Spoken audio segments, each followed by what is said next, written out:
በመድረኩ ከክልሉ ስር ካሉ መዋቅሮች ጉዳዩ የሚመለከታቸው አካላት የተሳተፉ ሲሆን በክልሉ ጤና ቢሮ በኩል በየዘርፉ የጤና ፕሮግራሞችን የሚመሩ አካላት የ2018 ዓ.ም የመጀመሪያ አጋማሽ አፈጻጸማቸውን በሰነድ መልክ አቅርበው ተሳታፊው በስፋት ተወያይቶበታል። መድረኩ አስተማሪና ቀጣይ ድክመቶችን ለማረም ትልቅ ትርጉም ያለው እንደነበር ተሳታፊዎች አስተያየታቸውን ሰጥተዋል። አፈጻጸሙ በአብዛኛው በተለይ ከእናቶች ጤና ከቤተሰብ ምጣኔ አገልግሎት በተለይ የረጅም ጊዜ ቤተሰብ ምጣኔን ከማስፋፋት አንጻር በጣም የተሻሉ አፈጻጸሞች አሉ። ከወሊድ አገልግሎት አንጻር በጣም የተሻለ ነው።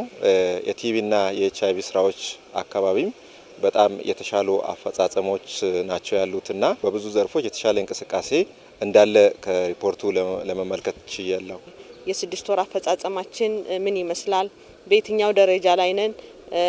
ጠንክረን መሄድ ያለብን የትኛው ላይ ነው? ክፍተቶቻችን ምን ላይ ነው የሚለውን ነገር በደንብ እንድናይ አድርጎናል። ለቀጣይም ደግሞ ኮሚትመንት ወስደን ወደ ኋላ የቀረንባቸው ተግባራት ላይ በይበልጥ ተጠናክረን እንድንሰራ የሚያነሳሳን መድረክ ነው። ዛሬው የወሰድኳቸው ነገሮች ደግሞ ወደ አካባቢያችን ወደ ሆስፒታላችን ወስደን የተሻለ ነገር ሰርተን የተሻለ አፈጻጸም ለማስመዝገብ የምንሰራበት ነውና በጣም ጠቃሚ መድረክ ነው ብዬ ነው የሚወስደው። የደቡብ ኢትዮጵያ ክልል ጤና ቢሮ ምክትልና አስተዳደርና ፋይናንስ ዘርፍ ኃላፊ አቶ ነቢዩ በዛ የተመዘገቡ ውጤቶች ተጠናክረው እንዲቀጥሉ ይደረጋል ብለዋል። እንደ ቢሮአችንም እንደ ክልል የመንግስትና የፓርቲ አፈጻጸም ግምገማ ወቅትም ያረጋገጥንበት ከጊዜ ወደ ጊዜ አዳጊ የሆኑ አፈጻጸሞች የተመዘገቡበት በጤናው ስርዓት ላይም ጉልህ ሚና የሚጫወቱ ተግባራት ያሉበት በመሆኑ ይሄ አሁንም ተጠናክሮ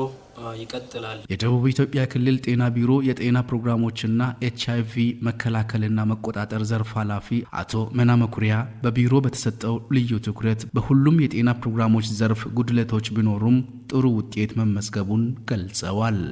ቼክ ሊስቶችን አዘጋጅተን ዋና ዋና ኢንዲኬተሮች ላይ በዛ ልክ ተከታትለን እንደዚሁም በየወሩ ደግሞ ምንድነው ካቀድነው አንጻር የፈጸምናቸው ደካማ ጎኖች ምንድናቸው የሚለውን ግብረ መልስ እየሰጠን በሄድንበት ሁኔታ የተሻሉ አፈጻጸሞች ተመዝግበዋል። ወባ በሽታ ዋና ነው። ዋና ከተላላፊ በሽታዎች አንዱ ስለሆነ ያንን ወባ ለማህበረሰቡ ችግር የማይሆንበት ምክንያት እየገመገመን እየተከታተለን ቤት ለቤት ደግሞ አልጋ አጎበር ማህበረሰቡ እንዲጠቀም ወደ 2 ሚሊዮን የሚጠጋ የአልጋ አጎበር ስርጭት የተደረገበት አጠቃቀሙን ትልቁ መስጠት ብቻ ሳይሆን ግባችን ማህበረሰቡ እንዲጠቀም ነውና አጠቃቀሙ ወደ 84% የደረሰበት ሁኔታ አለ። በቀጣይ ልዩ ትኩረት ተሰጥቶ ስራዎችን እንደሚመሩም አቶ መና አብራርተዋል። በዋና ዋና ነገሮች የጤና ኤክስቴንሽን ፕሮግራሙ ወሳኝ ባክቦን ነው።